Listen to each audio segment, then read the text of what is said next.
Hello जय हिंद, नमस्कार friends, कैसे हो? आई होप सभी लोग ठीक होंगे। सभी को प्यार भरा नमस्कार, वंदे मातरम, जय हिंद। तो अभी हम लोगों ने स्टार्ट किया है जनरल अवेयरनेस का प्रैक्टिस सेट, और ये प्रैक्टिस सेट आपका रोज़ चलेगा और रोज़ सुबह 7 बजे आपको प्रैक्टिस सेट देखने को मिलेगा। जस्ट आप इस प्रैक्टिस सेट को देखकर अपनी तैयारी को परख सकते हैं कि आपका तैयारी कैसी है। और हाँ, ये जो प्रैक्टिस सेट आपको मैं करवा रहा हूँ ना, ये इसमें जितने भी सारे क्वेश्चन रहेंगे ना, मतलब इजी टू मॉडरेट क्वेश्चन रहेंगे। और हाँ, सोचिएगा कि मतलब इसमें थोड़ा हार्ड हार्ड क्वेश्चन करवाया जाए, मतलब ऐसे क्वेश्चन जो एग्ज़ाम में कभी आते नहीं हैं, तो वैसा इसमें संभव नहीं है मेरे भाई। और हाँ, इसमें वही चीज़ें करवाया जाएगा जो चीज़ें सिलेक्टेड है, और हाँ, जिसको मैंने पढ़कर खुद सेलेक्ट हूँ। और हाँ, आपको भाई वही चीज़ें मैं करवाऊँगा जिसको पढ़कर आप खुद सेलेक्ट हो सकते हैं। तो जीके जीएस के लिए आप रोज़ आप आइए 7 बजे, प्रैक्टिस सेट लगाइए। और हाँ, आज ये प्रैक्टिस सेट नंबर फर्स्ट है। कितना? प्रैक्टिस सेट नंबर फर्स्ट है ये जो प्रैक्टिस सेट है, प्रैक्टिस सेट नंबर फर्स्ट है। तो आप लोग कोशिश कीजिए कि डेली मॉर्निंग में 7 बजे एक प्रैक्टिस सेट आपको ऑफलाइन या फिर ऑनलाइन हम करवाने की कोशिश करेंगे। और हाँ, कोशिश क्या भाई, जब तक शरीर में जान रहेगी तब तक प्रयास करेंगे। बाकी आप सभी लोग जब तक आपको मतलब लगता है कि हाँ भैया को सपोर्ट करना चाहिए, तो हाँ, थोड़ा सा सपोर्ट कर दिया कीजिए। चलिए, तो क्वेश्चन नंबर से फर्स्ट से हम लोग स्टार्ट करेंगे। और यहाँ पर देखिए, कहा जा रहा है निम्नलिखित में कौन सा भारत और विश्व का एकमात्र तैरता हुआ राष्ट्रीय उद्यान है? तो भारत और विश्व का एकमात्र तैरता हुआ राष्ट्रीय उद्यान जो है, ये है केबुल लमजाओ नेशनल पार्क है। ठीक है, अब हम बात कर लेते हैं नागरहोल राष्ट्रीय उद्यान का। तो ये कहाँ पर है? ये आपका कर्नाटक में है। ये कहाँ पर है भाई? कर्नाटका में है। और बात कर लेते हैं काजीरंगा राष्ट्रीय उद्यान। तो ये आपका कहाँ है भाई? काजीरंगा एक सिंग वाला गंडे के लिए फेमस है, आसाम में है। और सुल्तानपुर राष्ट्रीय उद्यान ये कहाँ पर है भाई? हरियाणा में है। तो ओवरऑल आपने एडिशनल फैक्ट भी समझ लिए। तो चलिए, और एक चीज़ मैं आपको बताता हूँ कि आपको बनना है पानी वाला फौजी। वैसे तो ये क्लासेस हर एक एग्ज़ाम के लिए है, सभी डिफेंस के एग्ज़ाम के लिए है। बाकी ये पानी वाला फौजी बैच है स्पेशल, जो कि इंडियन नेवी और इंडियन कोस्ट गार्ड के लिए 110% इफेक्टिव रहेगा। बाकी सभी में मदद करेगा आपको। चलिए, ईस्ट इंडिया कंपनी की प्रथम फैक्ट्री कहाँ स्थापित की गई थी? तो ईस्ट इंडिया कंपनी जो जब आई थी, तो पहला कारखाना जब ईस्ट इंडिया कंपनी के कहाँ स्थापित हुआ था? तो ये सूरत में स्थापित हुआ था मेरे भाई। ठीक है ना? सूरत किस नदी के किनारे पर है भाई? सूरत जो है तापी नदी के किनारे पर है। गोवा किस नदी के किनारे पर है? मांडवी नदी के किनारे पर है। और गोवा कब स्वतंत्र हुआ? 1961 में स्वतंत्र हुआ पुर्तगालियों से। ठीक है, ये सब एडिशनल फैक्ट लिखने में थोड़ा प्रॉब्लम होगा मुझे, बाकी मैं बोल दूंगा तो आप ध्यान से सुन लेना, और आपको हो सकता है चीज़ें याद भी हो सकती है। क्वेश्चन नंबर 3 है, कहा जा रहा है नीली क्रांति किससे संबंधित है? तो बताना है नीली क्रांति जो है ना, किससे संबंधित है? तो नीली क्रांति आपका मछली उत्पादन से संबंधित है, और दूध उत्पादन से संबंधित है श्वेत क्रांति, अंडा उत्पादन से संबंधित है आपका रजत क्रांति, और खाद्यान्न उत्पादन यानी खाद्य के उत्पादन से संबंधित है आपका हरित क्रांति। तो ये सभी फैक्ट्स याद रख लेना, लिख लेना कहीं कॉपी में। ठीक है, तो बाकी आपको डे बाय डे आप प्रैक्टिस सेट लगाओगे ना, तो ये सभी सारे क्वेश्चन उभर कर दिन पर दिन एक एक क्वेश्चन आपका मतलब माइंड में सेट होता जाएगा। और हाँ, टॉपिक वाइज भी क्लास चलेगी क्या? हाँ बिल्कुल मेरे भाई, टॉपिक्स जैसे मान लीजिए इम्पॉर्टेंट डेज हो गए, तो इम्पॉर्टेंट डेज से जैसे क्वेश्चन जो जो इम्पोर्टेंट क्वेश्चन है वो सारे टॉपिक कराया जाएगा। और मान लीजिए जैसे आपका जैसे मान कर चलिए गांधी युग मतलब गांधी जी से रिलेटेड मतलब जो कुछ भी है ना, तो ये सारी चीज़ मतलब पढ़ाया जाएगा गांधी युग के अंदर।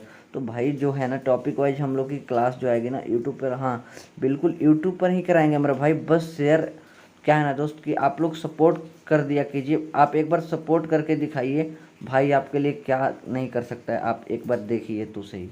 तो भाई आप सभी के लिए एक बार डेडिकेट होकर मैं फिर से क्लासेस स्टार्ट किया हूँ, तो आप सभी लोग बस सपोर्ट कीजिए।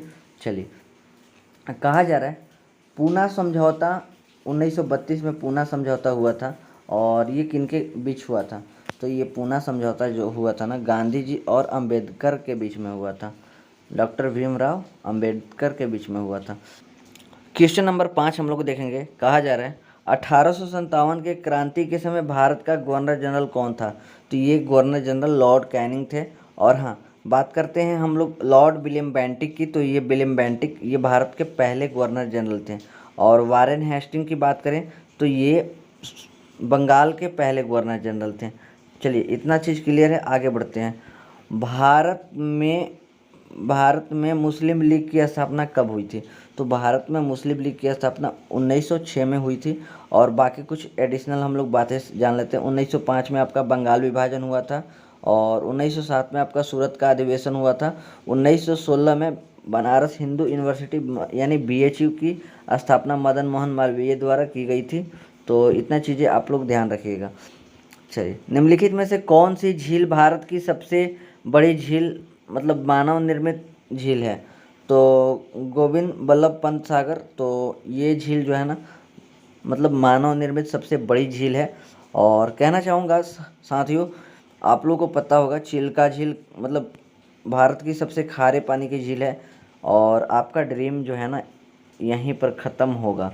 और हाँ, ख़त्म तो वैसे आपका ड्रीम कहीं भी नहीं होगा, क्योंकि आपको लाइफ में हमेशा निरंतर आगे बढ़ते रहना है। और हाँ, आपका जो इंडियन नेवी का जो डेस्टिनेशन पॉइंट है ना यहीं है चिल्का झील, यानी INS चिल्का के पास आपको ट्रेनिंग करना होगा। आपका जो इंडियन नेवी का ट्रेनिंग सेंटर है ना, नेवी SSR MR, कुछ भी नेवी का मतलब जो सेलर एंट्री होता है, जैसे एक सिपाही की एंट्री होती है, फौजी मतलब जो होता है उसका ट्रेनिंग आपको करवाया जाता है INS चिल्का, जो कि उड़ीसा में है। ठीक है, तो चिल्का झील कहाँ पर है भाई? उड़ीसा में है। बाकी अब हम लोग जानेंगे उल्लर झील। बुल्लर झील कहाँ है? बुल्लर झील है जम्मू कश्मीर में है। और ये मीठे पानी की सबसे बड़ी झील है, भारत की सबसे बड़ी झील है। क्या? भारत की सबसे बड़ी झील है। और इस क्वेश्चन का राइट आंसर क्या हो जाएगा भाई? सबसे मानव निर्मित बड़ी कृत्रिम झील जो है गोविंद सागर बल्लभ पंत है। तो ये हो जाएगा राइट आंसर। तो ठीक है, आगे बढ़ते हैं हम लोग। राजतरंगिणी पुस्तक के लेखक कौन है? तो राजतरंगिणी पुस्तक के लेखक हैं कल्हण। और बात करते हैं कौटिल्य, विष्णुगुप्त या फिर चाणक्य। इनका जो एक प्रमुख पुस्तक है अर्थशास्त्र। और अर्थशास्त्र सुनने में तो आपको लगेगा कि ये इकोनॉमिक्स से रिलेटेड होगा, अर्थशास्त्र से रिलेटेड होगा, लेकिन नहीं, ये जो पुस्तक है अर्थशास्त्र ये राजनीतिक से रिलेटेड है। और साथ ही वो बात करते हैं विष्णु शर्मा, ये पंचतंत्र के लेखक हैं। आगे बढ़ते हैं। भोर का तारा किसको कहते हैं? भोर का तारा या फिर शाम का तारा कहते हैं शुक्र ग्रह को। और शुक्र ग्रह सबसे गर्म ग्रह होता है ग्रहों में। ठीक है, बात करते हैं एक चीज़ और, शुक्र ग्रह और बुध ग्रह ये दो ऐसे ग्रह हैं जिसके पास कोई उपग्रह नहीं है, नो सैटेलाइट्स, कोई सैटेलाइट्स नहीं है इनके पास। थाईलैंड की राजधानी है, थाईलैंड की राजधानी है बैंकॉक। ठीक है, गंगटोक है सिक्किम की राजधानी, ढाका है अफगानिस्तान की राजधानी ढाका। और बात करते हैं टोक्यो, ये आपका जापान की राजधानी है। और कहा जाता है भाई, कहा जाता है कि एक कैपिटल पूछा जाता है आपके एग्जाम में, पेपर में एक कैपिटल कंफर्म पूछा जाता है, या फिर स्टेट कैपिटल हो या फिर कंट्री कैपिटल हो, बट कैपिटल एक जरूर पूछा जाएगा, ध्यान रखना। तो आगे बढ़ते हैं। गोवा किस नदी के किनारे पर स्थित है? तो गोवा ये मांडवी नदी के किनारे पर स्थित है। नर्मदा नदी के किनारे पर है जबलपुर, और ताप्ती नदी के किनारे पर है सूरत, और गंगा नदी के किनारे पर बहुत सारे शहर बसे हैं। आपका हो गया जैसे पटना, बनारस, हरिद्वार, ये सब जो है कानपुर, ये सब जो है ना शहर गंगा नदी के किनारे पर बसा हुआ है। तो बात करते हैं आगे। निम्नलिखित में से किसे भारत का मैनचेस्टर कहते हैं? ये क्वेश्चन बहुत बार पूछा जाता है डिफेंस के एग्जाम में। भारत का मैनचेस्टर किसको कहते हैं भाई? भारत का मैनचेस्टर अहमदाबाद को कहते हैं। किसको? अहमदाबाद को भारत का मैनचेस्टर कहते हैं। और इसी से रिलेटेड क्वेश्चन पूछा जाता है, जैसे उत्तर भारत का मैनचेस्टर कानपुर को कहते हैं, दक्षिण भारत का मैनचेस्टर कोयम्बटूर को कहते हैं, ध्यान रखना। ये क्वेश्चन हो सकता है आगे देखने को भी मिलेगा। नाथुला दर्रा किस राज्य में स्थित है? तो नाथुला दर्रा जो है ना आपका सिक्किम में स्थित है। ठीक है, नाथुला दर्रा जो है सिक्किम में स्थित है। आगे बढ़ते हैं भाई। निम्नलिखित, देखिए क्वेश्चन आ गया, निम्नलिखित में से किसे उत्तर भारत का मैनचेस्टर कहते हैं? उत्तर भारत यानी उत्तर में ध्यान रखिएगा कानपुर है, तो उत्तर भारत का मैनचेस्टर कानपुर को कहते हैं। और दक्षिण भारत का मैनचेस्टर जनरली पूछा जाएगा तो दक्षिण यानी साउथ से रिलेटेड, तो कोयम्बटूर को कहते हैं। ये चीज़ें मैं आपको बता रहा हूँ जो एडिशनल फैक्ट्स, आप लोग ध्यान रखिएगा। मानव शरीर की सबसे बड़ी ग्रंथि कौन सी होती है? सबसे बड़ी ग्रंथि जो होती है ना लीवर होती है, यानी यकृत जो होता है सबसे बड़ी ग्रंथि होता है मानव शरीर की। और सबसे छोटी ग्रंथि होती है पीयूष ग्रंथि। ठीक है, आगे बढ़ते हैं। क्वेश्चन नंबर 17 देखेंगे। कहा जा रहा है भारतीय नौसेना दिवस कब मनाया जाता है? भारतीय नौसेना दिवस यानी इंडियन नेवी डे की बात की जा रही है। नेवी डे आपका कब मनाया जाता है? 4 दिसंबर को मनाया जाता है। और इंडियन एयरफोर्स डे 8 अक्टूबर को, और 15 जनवरी को इंडियन आर्मी डे मनाया जाता है। 23 दिसंबर को किसान दिवस मनाया जाता है, फार्मर डे मनाया जाता है। और चौधरी चरण सिंह की याद में किसान दिवस 23 दिसंबर को मनाया जाता है। और इंडियन आर्मी डे 15 जनवरी, इंडियन एयरफोर्स डे 8 अक्टूबर, इंडियन नेवी डे 4 दिसंबर। चलिए आगे बढ़ते हैं मेरे भाई। भरतनाट्यम किस राज्य का लोक नृत्य है? तो यहाँ पर लोक नृत्य वैसे तो है नृत्य, यहाँ पर शास्त्रीय नृत्य लिख देना चाहिए। लोक नृत्य कहाँ का ये नृत्य है भरतनाट्यम? तो ये तमिलनाडु का नृत्य है। बात करते हैं असम का क्या फेमस है? असम का बिहू फेमस है, और भी बहुत कुछ फेमस है। असम का कली गोपाल, खेल गोपाल, बिछुआ, नागा नृत्य और भोगाली बिहू, फिर से रंगोली बिहू। बिहू से ज़्यादातर बिहू जो रिलेटेड है असम से बहुत ज़्यादा फेमस है। बात करते हैं गुजरात का, तो गरबा तथा डांडिया है। और पंजाब का गिद्दा और भांगड़ा है। आगे बढ़ते हैं मेरे भाई। माई एक्सपेरिमेंट विद ट्रूथ जो पुस्तक है इसके लेखक हैं महात्मा गांधी। और एपीजे अब्दुल कलाम की पुस्तक है विंग्स ऑफ फायर। और अरुंधति रॉय का है the God of small things. शक्ति स्थल किसकी समाधि स्थल का नाम है? शक्ति स्थल इंदिरा गांधी के समाधि स्थल का नाम है। महात्मा गांधी के समाधि स्थल को राजघाट कहते हैं। और चौधरी चरण सिंह के समाधि स्थल को किसान घाट कहते हैं। और लाल बहादुर शास्त्री स्थल के समाधि स्थल को विजय घाट कहते हैं। ठीक है, आगे बढ़ते हैं। और हाँ, जो भी चीज़ें एडिशनल बता रहे हैं ना, इसको कहीं कॉपी में नोट कर सकते हैं। और या फिर आप day by day practice set, रोज़ाना प्रैक्टिस सेट लगाओगे ना, तो ये चीज़ें आपकी इम्प्रूव होगी। आपको शुरू में लगेगा कि यार क्या पढ़ा रहे हैं, लेकिन आपको एट द लास्ट ये चीज़ें बहुत अच्छी लगने लगेगी। और हाँ, क्लासेस को डेली करना मेरे भाई। और हाँ, चैनल पर नए हैं ना, नेवीपुर एकेडमी, ये आपका भाई का चैनल है और आपका चैनल है। ये खुद में आप हम लोग का फैमिली है। ये देखिए, पहला चीज़ कि ये एक चैनल नहीं है, ये हम लोग का इमोशन है। आपके और हमारे बीच में ये संबंध स्थापित करता है। और भाई वाकई में आप लोग इतना ज़्यादा बिलीव करते हो ना मेरे ऊपर, और हाँ, मैं इस बिलीव को कभी तोड़ने नहीं दूंगा। और ये जो पानी वाला फौजी बैच है ना, इसको लास्ट तक ले चलूँगा जब तक आपका सिलेक्शन नहीं हो जाता। बस शेयर एंड सपोर्ट करते रहिए। और हाँ, चैनल पर नए हैं सब्सक्राइब कर लीजिए और अपने ज़्यादा से ज़्यादा दोस्तों को बताइए कि क्लासेस चल रही है। चीन की संसद का नाम बताइए। चीन का संसद का नाम क्या है? नेशनल पीपुल्स कांग्रेस जो है ना, चाइना का संसद का नाम है। नेशनल पीपुल कांग्रेस चाइना का संसद का नाम है। और ड्यूमा जो है रूस का संसद का नाम है। और मजलिस जो है ये ईरान का मजलिस हो जाएगा। और डायट जो होगा ये जापान का डायट हो जाएगा। ठीक है, आगे बढ़ते हैं। भारत की प्रथम महिला लोकसभा अध्यक्ष कौन थी? तो प्रथम महिला लोकसभा अध्यक्ष आपकी मीरा कुमार हो जाएंगी। और भारत के प्रथम महिला राष्ट्रपति प्रतिभा देवी सिंह पाटिल जी थी। और प्रथम महिला प्रधानमंत्री इंदिरा गांधी। और आगे बढ़ते हैं मेरे भाई। पाली भाषा किस धर्म से रिलेटेड है?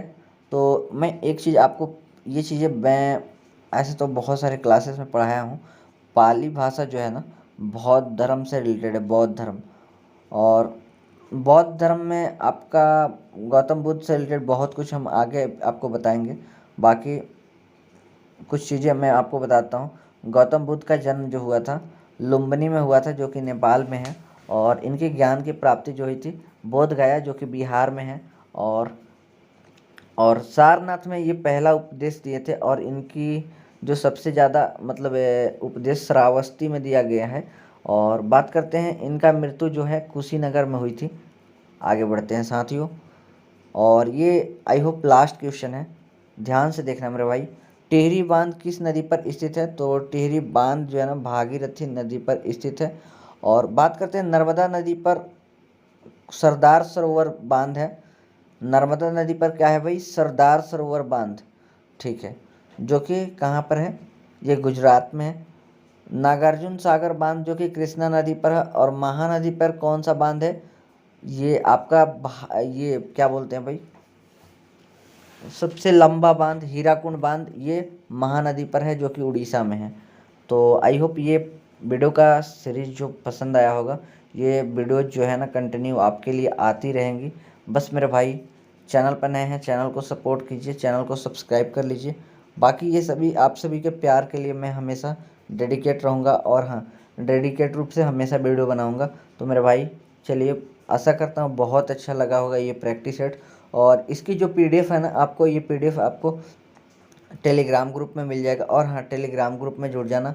सेम नाम से आपका टेलीग्राम ग्रुप है, नेवीपुर एकेडमी के नाम से टेलीग्राम ग्रुप है। तो आप ग्रुप में जुड़ जाना और ये पानी वाला फौजी बैच का जो PDF है ना, आपको मिल जाएगा। तो मेरे भाई एट द लास्ट मैं यही कहना चाहूँगा कि ये प्रैक्टिस सेट आपको उम्मीद है कि अच्छा लगा होगा, थोड़ा बहुत अच्छा लगा होगा। बाकी मैं डे बाय डे इसमें बहुत सारी चीज़ें ऐसा है ना जो नया करने की प्रयास करूँगा और अपने तरीके से ये क्लास को बेस्ट बनाने की प्रयास करूँगा। तो बस रिक्वेस्ट है, चैनल पर नए हैं चैनल को सब्सक्राइब कर दीजिए और हाँ, अपने सारे दोस्तों से सब्सक्राइब करवाइए और हाँ, इस क्लास में जोड़ने का रिक्वेस्ट कीजिए। बाकी साथियों, ये पानी वाला फ़ौजी बैच आपके लिए तब तक चलेगा जब तक आप पानी वाले फ़ौजी बन नहीं जाते हो। और जब तक इस कंधे में जान रहेगी ना, जब तक इस बॉडी में जान रहेगी, तब तक ये आपकी क्लासेस रुकेगी नहीं। तो बस ध्यान से आप क्लासेस को सुबह में 7 बजे, डेली सुबह 7 बजे आप इस क्लासेस को एंजॉय करना। और हाँ, ऑफलाइन हो या फिर ऑनलाइन क्लासेस आएगी, लेकिन ज़रूर आएगी। चलिए मिलते हैं नेक्स्ट वीडियो के साथ। Really have a nice day. वंदे मातरम। जय हिंद। God bless you. Thanks for watching this video.